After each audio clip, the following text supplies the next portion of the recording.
Welcome, Warriors. I'm JoeJoe Fusion, and I'm here to just give you a quick update.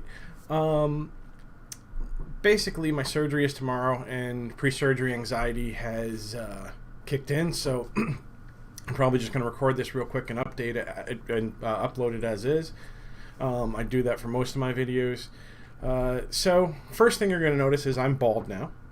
That is more so because, or I did that because in surgery they're going to have to shave me up to a certain point back here, and I didn't know, what kind of haircut to get, to cover that up or not cover that up or whatever. So I just figured, well, if I shave my head bald, I don't have to worry about any kind of real hair care or getting a haircut or anything like that, and I probably won't be in the best shape to get a haircut or be able to wash my hair the first couple weeks, because lifting your arms above your head can be an issue after surgery, especially posterior.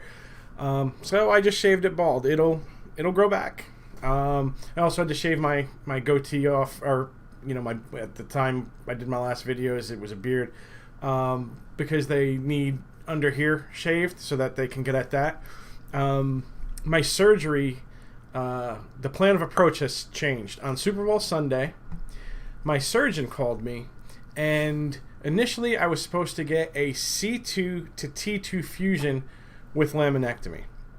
Well, he called me on Sunday, and he said he was really looking at my pathology, and where everything was, and he started off the conversation with saying, I want to go in anteriorly and fuse C3 through C7. And at first I'm thinking, oh man, this is even more than what I thought. Like, now I'm going to have, he was initially going to do 5, 6, and 6, 7, I believe, if it needed to be done. And then go into the back and do C2 through T2. And then he called and he opened up with that. And I'm like, oh God, now it's even more involved. And, basically for a few seconds, my heart sank a little bit, because it's like, now I need even more work. But then he said, and then I'm going to go to the back and I'm going to do C3 through T1, possibly T2, but most likely just to T1. And then I'm going to install some instrumentation. First question was, well, what about 2-3? He said, well, that's the thing. I think I can save it. He's looking at it, he's like, it's not that bad. And he was on the phone, he pulled it up, and he says, yeah, there's, I don't see a reason to fuse that right then. He was only mainly using it as an anchor point. But with the new approach, with going from 3 to 7, and then instrumentation in the back, and bone graft, of 3 to T1, he's not as concerned with stability. He said C3 is the, let me get this right, it was the worst place to leave off a fusion surgery because of the stability, stability of your neck. Going this other way, it's not as much of an issue. And he doesn't see too much of a reason to do C2-3, especially being there's not a whole lot wrong with it. And that will give me a little bit more motion. I don't know. Like I said, I looked online to see how much more. I think they said you can expect, like they did testing on cadavers and whatnot, and you can get a max of, I guess, 60% of the motion you had before. And that would, I've looked online, and I did find a gentleman who was fused C3 to T1 or 2, and they had him turning, and I would have never known. Like, he did that, he did that. His down was a little rough, but then and like I said, if I can save that 2-3, and I did ask him, long term, what does that mean? Will you have to revisit C2-3? What about bone, bone growth? Oh, the other thing is I have OPLL in the back, which means I have ossification of the posterior longitudinal ligament. And I said, oh, he's not taking my lamina off. I'm rambling because I'm nervous trying to get through this video.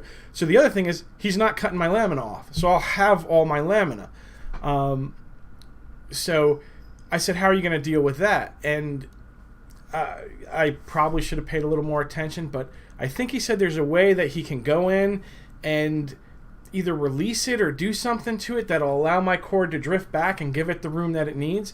And jumping back, I asked, what does that mean for bone growth in the future and things like that? He's not too concerned with that being a long-term issue. Now, as everybody that's anybody that watches this that knows about spinal fusion or has gone through it, you know about adjacent segment disease. Going down into the T's, because the thoracic is so stable, you don't have to worry about that as much as if you were to stop at like C6 or possibly even C7. Up at 2-3, there's a little worry there. I could be back in and need that done. But my surgeon said that segment is also a little rarer to work on. So even if I end up needing that kind of work, it could be quite a ways off before that ever gets bad enough, because it's still decent while everything else is degenerated. So in talking with him, we've decided, me and my wife, we've decided to go with that approach. And it'll end up being 2 surgeries over a week. So I will go in tomorrow, which is a Thursday. He'll do ACDF and do the front work. In theory, ACDF doesn't usually hurt as bad as anything posteriorly because they cut through the muscles. So I'll be in pain, but not, I don't think as much as if it was all done at once. But then Monday, they're going to go in the back, and then I'm going to have pain from both sides. But he didn't want to have me under anesthesia for like 9+ hours. He said it'll be 1 4.5-hour surgery on Thursday, and then probably about the same on Monday, the following Monday. So he's going to go in, he'll clean it, and this is pretty routine for any surgery. Like, they go in, they clean out all the osteophytes, all the bone spurs, all that. He'll remove the discs, put in, I actually probably should have asked, being he's not going to have my lamina, I don't know if he's going to use purely, or what he's going to do. I'm assuming cadaver mixed with synthetic, or I'm not 100% sure, but I'll have to ask. The one thing my surgeon did say, because of I'm already growing bone when I shouldn't, so he's not concerned about me fusing because my neck is already growing bone. So, because my issues aren't from necessarily degenerative disc disease, it's more from spinal stenosis, which is, narrowing of the spinal canal from bone spurs, discs, and things like that, protruding discs. And I also have bone spurs growing on the outside of my vertebrae, so out in front there's spurring. So I'm growing bone on my own, just growing bone. So he's not concerned about me not fusing. Hopefully all that rambling, you got what I was trying to say there. Yeah, so basically the hair, so that I don't have to worry about hair care for a little bit. My plan, our plan of attack has changed. I'm not going to be completely fused from C2 to T2. I'm now going C3 to T1, possibly T2, and it'll be over 2 surgeries, between 4 and 5 hours long. The other update I wanted to give you was on the last video that I did. It was with a friend of mine, Henry, who I met through Facebook. Has the same issues that I have. That video was actually supposed to be an hour. Well, not supposed to be, but we recorded an hour and a half of material. When I edited it, uploaded it to YouTube, I have no idea how it happened, but I lost most of it except for the first 20 minutes.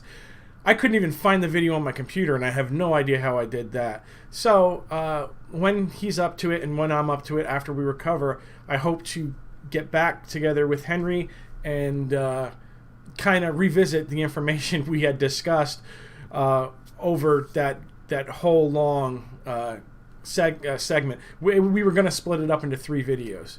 3 videos of about anywhere from 20 to 30 minutes apiece. So I hope to do that. Also, since that last video, Henry has gone in for his surgery. He is now at home and recovering there. So the next time I'm able to sync up with him in a video, hopefully, he'll talk about everything that's gone on with him, how he's feeling and things like that, what his experience was like. And that's about it. I'm just going to keep this short and sweet just to get something out there. I do apologize for the rambling. Like I said, I've got pre-surgery anxiety happening. I kind of didn't even want to do a video because I'm sure people that, the day before you go into surgery or even a few days up to it, you kind of just, you don't want to do anything. You just I kind of wanted to keep my mind off of it. Just keep moving, keep doing things, keep getting things done. So that's why, there's only been the 2 videos and then this one. It's just because I've had a lot I've been taking care of, and then, just kind of lost the drive to do it because of, I got surgery coming up.